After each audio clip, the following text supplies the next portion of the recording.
Have you ever been working with your hands, maybe pulling weeds, and a question pops into your head, and then your mind starts racing and trying to figure out the answer, think about if there's even an answer to that question. But of course, you're not in front of your computer. You can't look anything up. You can't take a note. You probably won't even remember it later. Well, that happens to me too.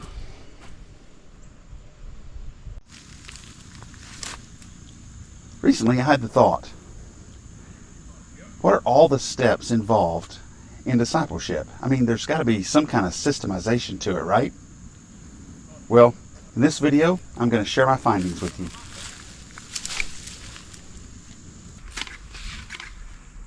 If you've wondered the same, download the Chronological Flowchart in PDF format in the video description. I'll get cleaned up and meet you in the living room in a few minutes.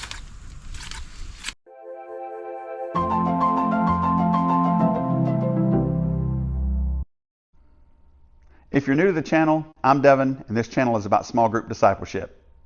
In this video, I'll be walking you through a chronological flowchart that you can download from a link in the video description. Here's the overall image of the flowchart. You can see that it is large, very large, so we'll go through it a phase at a time. Discipleship can be summarized in 3 words: up, in, and out. Each of these words are tied to what I like to call Christianity's prime directives. Up is the Great Commandment of Matthew 22, 36-40. In is the New Commandment of John 13, 34 and 35. And out is the Great Commission of Matthew 28, 18-20.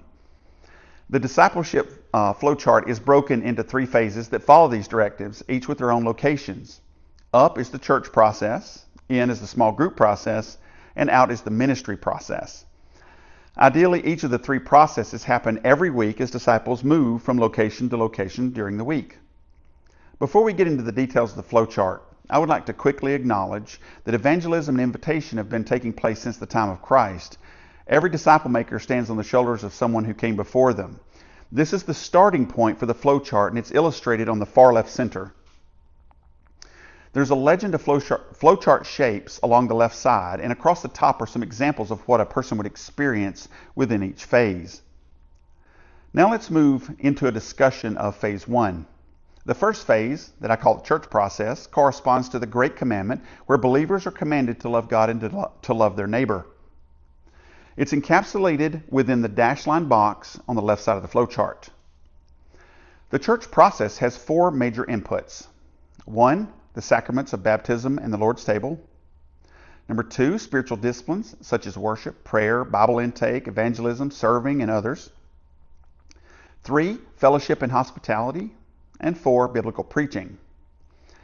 In the church process, believers worship corporately, they listen to the word preached, they serve and fellowship with one another, they show hospitality to guests, and evangelize when the opportunity presents itself. Preaching is typically a fast-paced, uninterrupted monologue. Remember that, monologue. And many church-goers find it difficult to retain much of what is communicated due to cognitive overload. We'll discuss this further in phase 2. The church process should spawn training materials that support educational efforts such as bi-monthly theology classes. They could be biblical, systematic, apologetic, historical, and other. And of course, quarterly small group leader training workshops. A common and helpful output from this process is weekly sermon notes, such as a question and answer that follows the pastor's sermon. These notes are typically created by one of the small group leaders, perhaps even as a shared responsibility among many of the leaders, and distributed via email or other electronic means to all the small group leaders no later than Monday. A strong recommendation is for the church to automatically register all of its members for their closest small group so that the group leaders feel comfortable in contacting them regarding their attendance in the small groups, prayer, service, encouragement, and other things.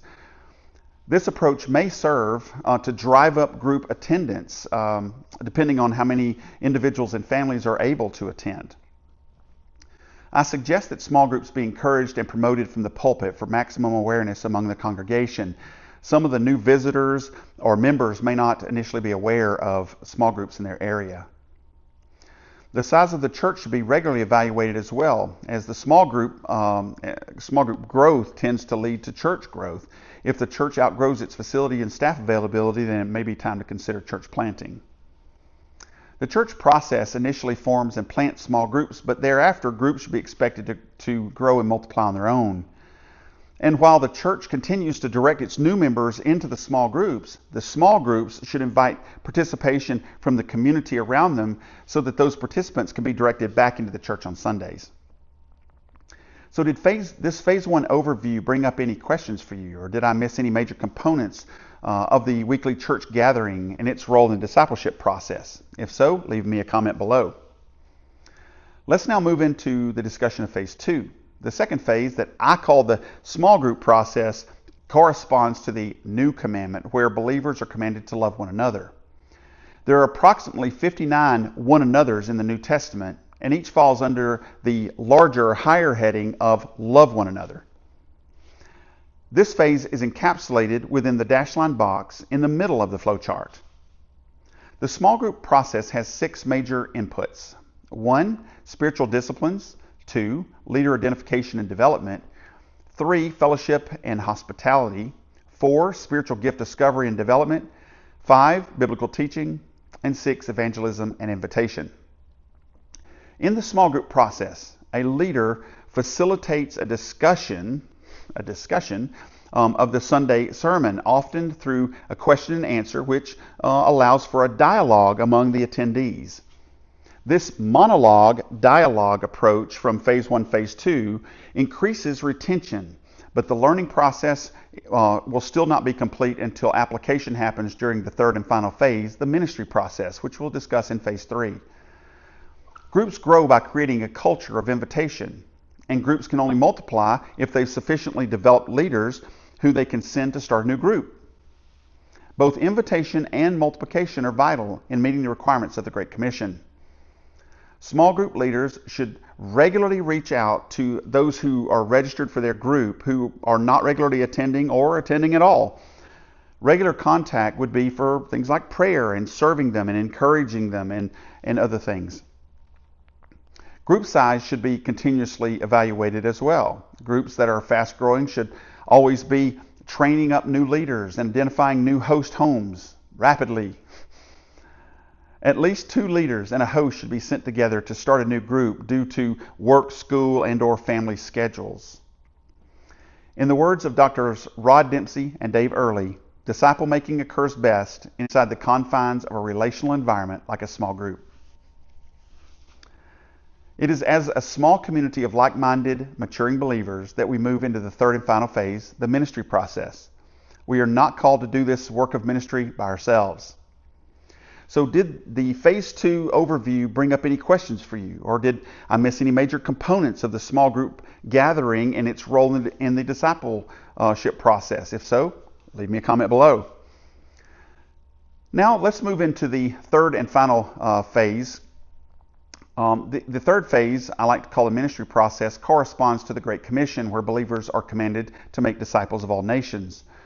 Remember that James 1:25 says, "But the one who looks into the perfect law, the law of liberty, and perseveres, being no hearer who forgets, but a doer who acts, will be blessed in his doing." This phase is encapsulated within the dashed line box on the right side of the flowchart. This phase has 4 major inputs. Number 1, serving the community. Number 2, spiritual gift development and use. Number 3, preaching and teaching. Number 4, evangelism and invitation. In the ministry process, believers work together, using and honing their spiritual gifts while they serve and evangelize the community. This is what's meant by the Great Commission.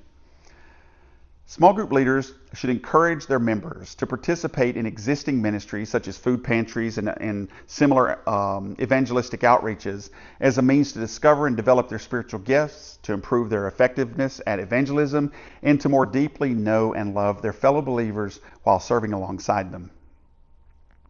As I like to tell my small group, soldiers who train together become close, but soldiers who fight together become closer still.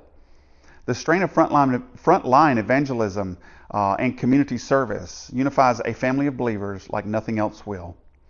The flowchart denotes that periodic evaluations should be made as to whether particular evangelistic works are finished and whether individual members can still participate in a particular work of ministry, perhaps due to physical, mental, or other constraints. So did this Phase 3 overview bring up any questions for you, or did I miss any major components of the work of ministry and its role in the discipleship process? If so, leave me a comment below. Okay, so let's wrap this up. We discussed 3 distinct phases, each with their own location, that are typically traversed in order over the course of a week by committed disciples. With these processes, Scripture is read, explained, and applied. The Great Commandment, the New Commandment, and the Great Commission are accomplished, and the church inevitably grows as it's commanded to do. If you like this video and would like to see more content like this, please like and subscribe to the channel. Until next time, go therefore and make disciples. Devonator out.